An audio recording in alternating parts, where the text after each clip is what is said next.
వాస్తవానికి మాట్లాడుకుంటే సత్తెనపల్లి పోలీసులు అమాయకులు. ఏం చేస్తారు?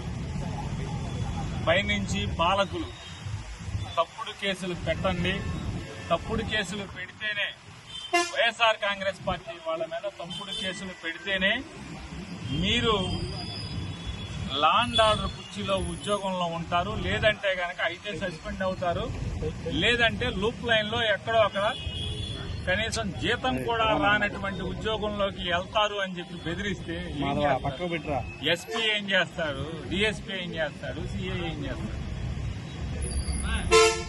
ఇవాళ మా ఇంటికి వచ్చి మా ఆఫీస్కి ఒక కాగితం అంటించారు.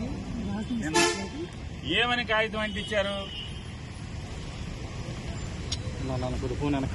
11 సెక్షన్లతో, ఒక సెక్షన్ 2 సెక్షన్ 3 సెక్షన్లు కాదు, 11 సెక్షన్లతో సత్తెనపల్లి పోలీస్ స్టేషన్లో నేరం నమోదైంది. ఆ నేరం విచారణలో నీ పాత్ర అంటే పేర్ని నాని పాత్ర బాగా ఉన్నట్టుగా రూఢి అయింది. బాగా లోతైన విచారణ చేస్తే విచారణలో నా పాత్ర ఉన్నట్టుగా రూఢి అయిందంట. అందుకు నన్ను ముద్దాయిగా చేర్చారంట. ఏంటయ్యా నేరం? పోలీసు ఆంక్షల్ని అతిక్రమించి జనాల్ని పోగేశావు.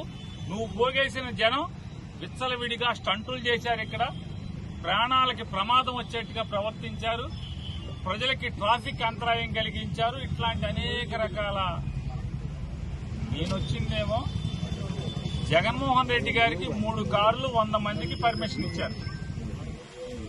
తాడేపల్లి జగన్ గారి ఇంటి దగ్గర నుంచి నేను జగన్ గారి కారులో వచ్చాను. అంటే ఆ 3 కార్లలో నేను ఉన్నాను కదా. ఆయన కారులో వెనక సీట్లో నేను ఎక్కువ వచ్చానంటే ఆయనకి ఇచ్చిన 100 మందిలో నేను ఉన్నా కదా. నాకు ఇక్కడికి వచ్చే వరకు, సత్తెనపల్లి వచ్చే వరకు కూడా మీరెవరో నాకు తెలియదు.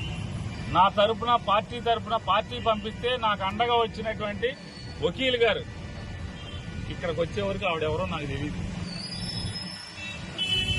ఆవిడ పల్నాడు జిల్లా లీగల్ సెల్ అధ్యక్షురాలు, ఆవిడ నాకు తెలియదు. మా నాయకుడు ఉన్నాడు. జగన్ గారితో పాటు వచ్చే వరకు ఇక్కడికి వచ్చాక ఆయన ముఖం ఇక్కడ చూశాను నేను. ఆయన ఎవరో తెలియదు. నేను జనాన్ని పోగేశానంట, నేరం చేశానంట, పోలీసు ఆంక్షల్ని అతిక్రమించానంట. జగన్ గారికి 3 కార్లు పర్మిషన్ ఇస్తే ఆ కారులో నేను వచ్చాను. 100 మంది మించి రాకూడదంటే ఆ 100 మందిలో నేను ఉన్నాను. కానీ నా మీద నేరం పెట్టి ఇక్కడ ముద్దాయిగా నన్ను చేశారు. అంటే లోతైన విచారణలో రూఢి అయింది నా పాత్ర ఉందనంట.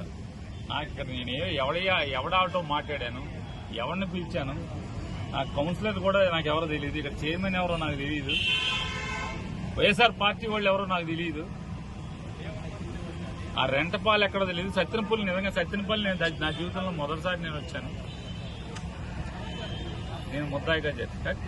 ఇవాళ జరిగేటువంటి ఈ రాష్ట్రంలో జరుగుతున్న ఈ సైకో పరిపాలన, ఈ నరకాసుర పరిపాలన ఏ రకంగా జరుగుతుందనడానికి ఇది ఉదాహరణగా చెప్తూ, కేసు పెట్టినంత మాత్రాన, నన్ను సత్తెనపల్లి పోలీస్ స్టేషన్కి పిలిపించినంత మాత్రాన, లేదా వాయిదాకి బందర్ నుంచే సత్తెనపల్లి కోర్టుకి నేను వచ్చినంత మాత్రాన, లేదు ఇవాళ సత్తెనపల్లి కాదు రేపు జగన్ గారితో ఎక్కడికి వెళ్తే రాష్ట్రంలో ఏ మూలకి వెళ్ళినా ఆ మూలకి కేసు పెట్టినంత మాత్రాన నేను జగన్ జెండా వదులుతానా, జగన్మోహన్ రెడ్డి పేరు మర్చిపోతానా, జగన్తో తిరగటం మానేస్తానా?